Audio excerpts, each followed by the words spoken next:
Welcome to Obidati Family Television, and this program is called The Possible Nigeria. Happy New Month, I must say. The month of love is right here, and that's the reason why I tried to, wear the best shade of red I could get from my wardrobe. It's not exactly red, but then it's one of the colors, and it's just to understand that it even syncs with the color of the Labour Party, that is green to represent Nigeria's agriculture, and red to represent love. I don't take my word for it, but I'm just playing around. I don't do this alone. I do this with the amazing Ibe Chooks. Chooks, how are you doing? Good morning. I'm fine, Kamsi. Good morning. How was how was last month for you? Obviously, we met yesterday, but wrapping up on the first month, January seems to be the longest month of the year, and I could say since as far back as I can remember, this January was the fastest January ever. I was about to say that. I really don't feel this past month was kind of long. I felt like it was very fast. I think maybe because we're all excited about February being election, and we can't wait, Yeah, the moment you're expecting, it just feels like the days are coming by so fast, because everybody said, and I said it to everyone while we were ending last year. I said my year only begins after the presidential election. I agree with you. You agree too? I think my year begins at that moment too. Okay, if you're watching, you're welcome, but please don't take our words for it. Your year has already begun, and try your best to be as productive as possible. Which takes us to our topic today. We're speaking from the famous tagline of the Labour Party's manifesto, which is consumption to production. Our topic for today is looking at a productive centered economy, or production centered economy, and its achievability here in Nigeria under the Peter Obi administration. I want to start by saying that Nigeria has ranked the least growing economy in Africa, and it's very sad to see that. If we're taking statistics from the Exports Competitiveness Index, we're also going to see that it's the least competitive economy as well in Africa, and also a low total factor productivity as well has also factored into, to make us understand that a country that was once seen as the giant of Africa, in terms of national cohesiveness and a whole lot of other terms around it. Right now we're looking at productivity, and it is ranking the least competitive in all of these spheres. And it's only for one reason, because of the sharing formula that we have put our economy to be like. These days, money is borrowed and put into the government, and there are no industries being grown with those money. All we're seeing is just the consume the money and the consumption, the recurrent expense, and it's very sad. It's very sad that quite sad. We are a nation that seems to be blessed with various raw materials, ranging from not just oil, because oil is the most popular. We have precious stones, we have gold, bitumen, a lot of limestone, you name it. It's a lot, and we speak about the vast land in the north, that our principal always hammers on, where we could take into growing different kind of crops, from edible crops to crops that could be used for material like cotton, to make fabrics like cotton, and also have different kind of plants that you could use for different industrial reasons. We also have plants that we could use to make coffee and the rest of them. And he gives an instance with countries like Ethiopia that have homegrown coffee and how much they make from coffee. And imagine we are putting all of this vast land to use in just agriculture alone. We could cross trillions of dollars. Because it is widely spread that the world of today is looking at a great disaster when it comes to food scarcity because of the low production of food. And Nigeria is a blessed nation with all of this. And we're looking at the P2B administration making all of this possible. And we turn from not just being a nation that keeps consuming, but starts producing what we consume. And the moment we have production in place, we're also going to have enough to consume without running into debt and looking at an economy that everything keeps rising by the day. It's really crazy. It's really crazy. I think I'm taking from an emotional place right now, because even the usual fare, you have to pay to push you from a particular location to another location. It's now on all-time high. It's not triple the price you normally pay before. Yes, and all of this is because of petrol price. Sure. And Kamsi, speaking about production is not just going to solve the issue of building a national economy. It's going to solve a whole lot of other problems. It's going to solve the problem of unemployment. Because when we go into production, you have industries, and then you have people that will work in these industries. You have youths that will have job opportunities. And it is also going to solve the problem of insecurity, if you ask me. Because most of these youths that are going into crimes, doing all sort of crime to make money, could or should have been youth that would have been employed. Most of them are graduates, believe me, if not all of them. Most people go into crimes as young people are people that went through universities, came out, no job, they're frustrated, they don't know how to make ends meet, and they run into crime, which is not an excuse, but I mean, these people need to put food on their table if you look at it. So if we go into production, we're going to solve a lot of issues we're having as a nation. True. Security, unemployment, I mean, name it. So, and it's a good thing, like you said, that the Labour Party candidate, Peter Obi, has this as one of his, one of the top things, main agenda, topmost on his priorities. And I mean, we're all excited. We're all excited because it's sad. I think Nigeria, for me, I would say, is the only oil producing nation that is lavishing in poverty. No, it's been a constant argument. According to statistics right now, Nigeria is number 5 highest oil producers in the world. I'm not speaking in Africa, I'm speaking in the world.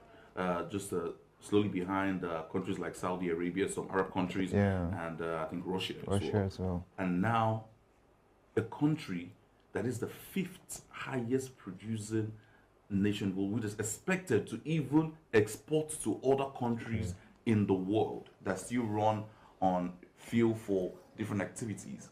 And we can't even refine our own oil in our country. And we have it scarce in this nation. People are queuing today because on my way to work, I saw this very long queue at 7 a.m. A very long queue. If you get there by 5, it will be longer, trust me. And before you know it, it gets longer. And some people even end up spending the whole day queuing and eventually not getting petrol because either the petrol at the station gets exhausted, or the staff gets worn out and want to go, or there's lateness and all of that. No, a lot of situations like that we get to see daily, and some people even have to leave their cars parked overnight at the filling station so they could be the first on the queue once the station is open. And all of these dangers Nigerians have to go through because we don't run a production-centered economy. And that is what Peter Obi is bringing to the table. We've seen lots and lots of arguments on this, but one of the major points that he stated in the manifesto, and I would love to bring that to discussion right now, is optimizing the comparative advantage of every state across the country, the 36 states, and also Abuja. Every state in Nigeria is blessed with a particular natural resource. True. We can't take that away. Even just recently, we found out that Anambra has been added to one of the oil producing states in the country. And likewise, Imo State has been there, I think. I can't remember a particular northern state right now, but I can't pick the name. Please forgive me for that omission. But a particular northern state as well was also added. That's the most recent. The northern state is the most recent of states that has been added to oil producing state, which means we have much more crude oil right now in Nigeria. And imagine if we refined our own oil. I think it's one of the biggest mistakes we made as a country, not being able to have our own refinery. And I think it goes back to the cabal that might put it, that are enjoying these billions we are paying as subsidy in this country. And I think these cabals have successfully forestalled, aborted every effort any administration have made to make sure that we'll start refining. Because why we're having this promise that we are producing oil, but we can't refine, we export the raw crude to other countries, they refine and we'll buy it back to them. And because the government wants the citizens to have that feel that we are oil producing country. The government end up paying these so-called dealers, or I don't know what you might call them, paying them billions so that they can be able to subsidize the price of petroleum, so we can buy it at a reasonable price. So, and it has been there. It's been a cankerworm in the system, because if we are producing our own oil, if we've had our own refineries, oil would have been very affordable, and we can easily export the process, the produce, the final products to other countries. So I think, and now even those oil producing countries are shifting away their economy from oil producing to other areas, because of course we know the value of oil is depreciating every day. The world is going to tilting towards greener energy now.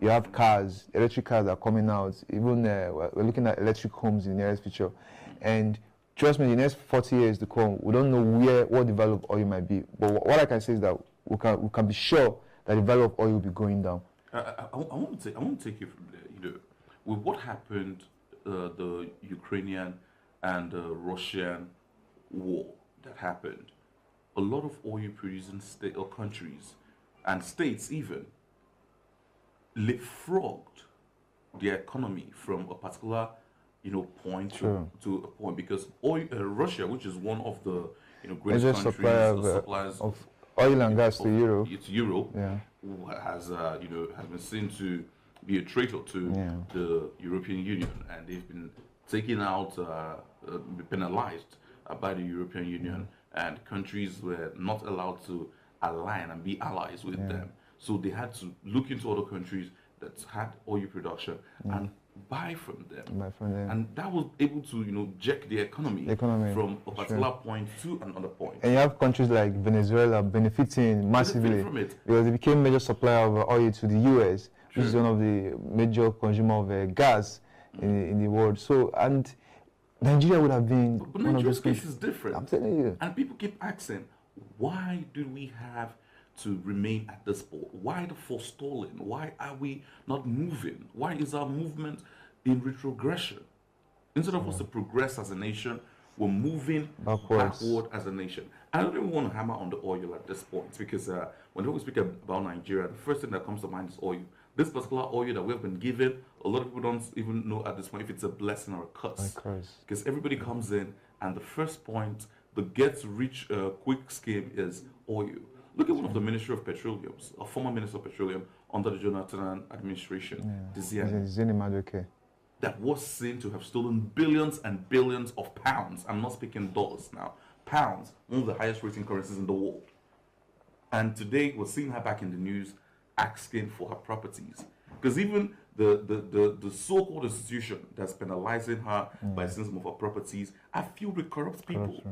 So right now she's back in suing to court, and that case we might look into that in the future if the space of time and the span of time lets us do that. But let's move away from oil and look into other. I want to take Katsina for an example, and Kaduna. These were states where, and even Kano, some parts of Kano, where textile business used to be big. It used to be the hub of textile.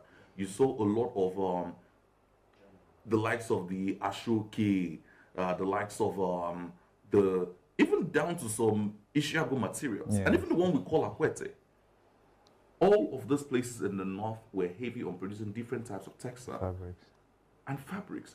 But this day, we now see us importing textile from foreign nations. Other things are dormant. Let me shock you, Kamsi. Let's even talk about let's, like you said, let's leave oil for a bit and go into other areas. Nigeria used to have one of the biggest industry when it comes to production, metallurgical engineering, or how we put it. It was only 3 built in the world. One was built in India, one was built in I've forgotten what other country, and in Nigeria. I'm talking about the, what is it called? I've forgotten the name. Where is the place? Ojo. There's a place. There's a name. Ajokuta. Ajokuta. Thank you. Ajokuta. That particular, if you go there, I don't know if you've been there, because I went for a excursion there. Steel company. Yeah, it's a very popular right steel there company, in Kogi State. Kogi State, exactly. It was a World Bank project. Only 3 of it built in the world, and they built one in Nigeria. It used to have Indians, foreigners from different countries working there. And it was supposed to be one of the biggest producer of or manufacturer of steel materials in the world. We know what happened to that. That place is no longer operational. It's not operational. All the machines and Everything. equipment and machineries that are there, it is dormant. I was there as recent as last year. If you go there, you cry. I was there as recent as last year. And the good thing is anybody who's heading towards Abuja or Lokoja, you have to pass around Ajokuta. It's a necessary area, So I was there last year. I was there the year before. Possibly still going to be there this year. And for every time, I keep asking, why is it not functional? Why is this not functional? Why can't it be resurrected? And we're having talk that it's based on, politics played, based on the region where it's being, it was situated, is in the southern this thing, and so many talks. But the truth is, it is a disaster that this happened to us as a country.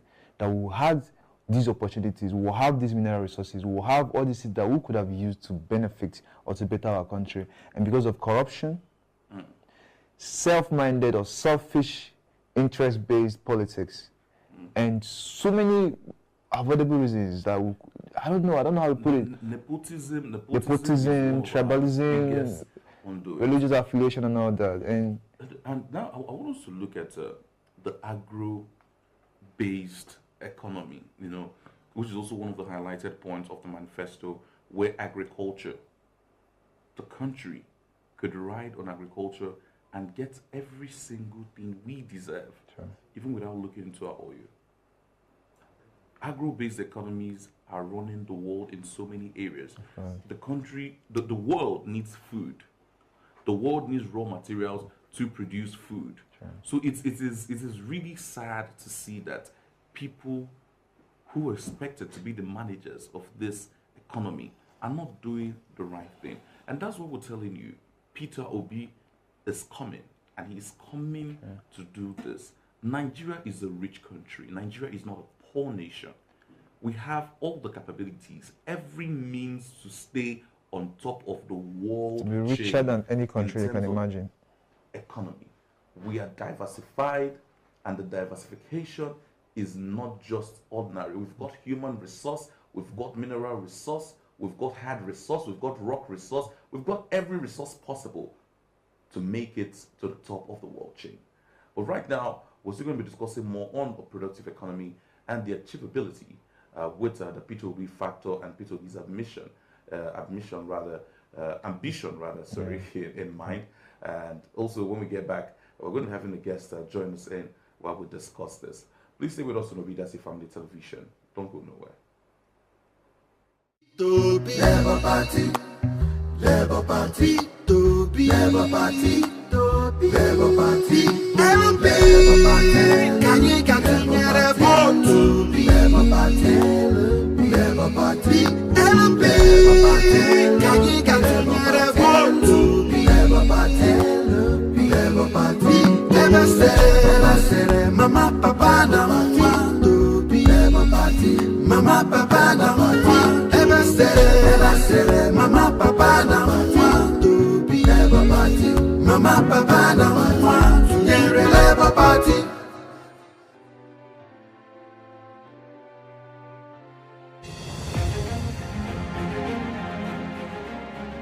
Mr. Peter Obi's administration built from scratch Chukwuemeka Odumegwu University Teaching Hospital with 25 building structures.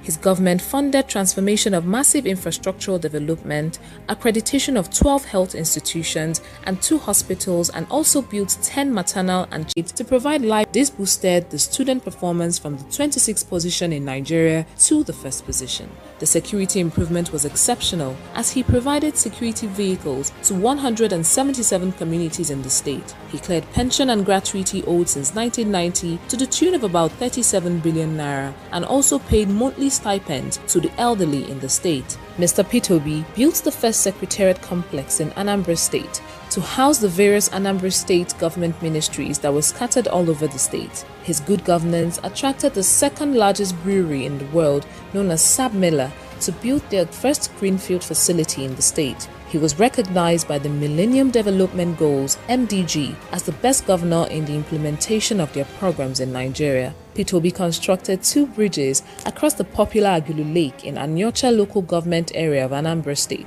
at the cost of 2 billion naira. He funded Agulu Lake Hotel Project, Golden Tulip, and reconstruction of Opaiweka bridges at the axis of Enugu-Onitsha Expressway with 6 lanes.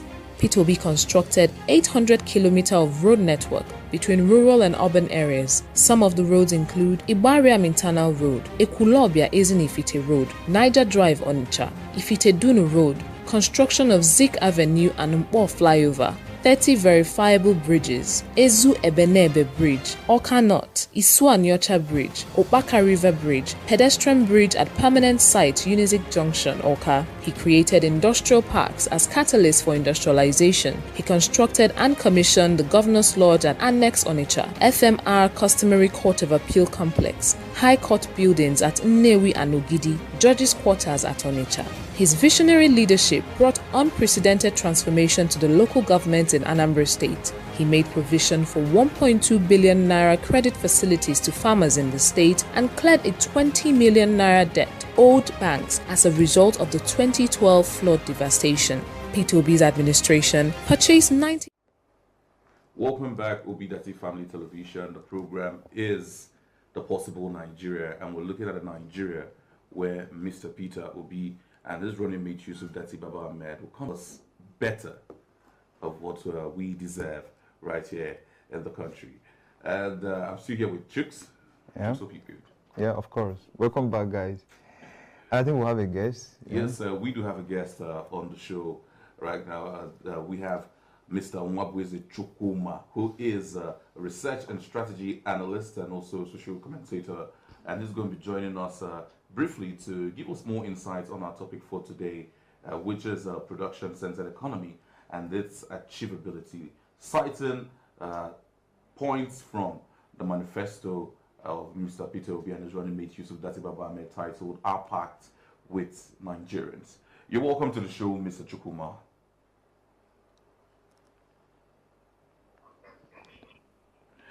Okay, so let's go straight into the discussion right now. It's been one of the taglines and the major taglines a lot of people have known Mr. Obi for, which is consumption to production. Everybody you tell consumption to production, the first thing that comes in mind is Peter Obi. So let's throw more light on that. Looking at consumption to production, we've already discussed a bit about that, but let's look at the impediments, those blockages, I would love to call them, that have stood in the way of the Nigerian economy growing from a consumption economy, to a productive economy. The first and the foremost is corruption. And we have the likes of banditry, terrorism, and a lot of other impediments that have stood in the way. So what do you think about the P2B factor and how we can push away all of this impediments to grant us that smooth transition from a consumption economy to a production economy? Yeah, so thank you very much. Yeah. So another key highlights I want to say is operational efficiency. Yeah, you didn't highlight it as a key factor in moving the country from consumption to production. Because if you look at for you to move from consumption to production, you have to focus on trade, so how to bring in goods that can help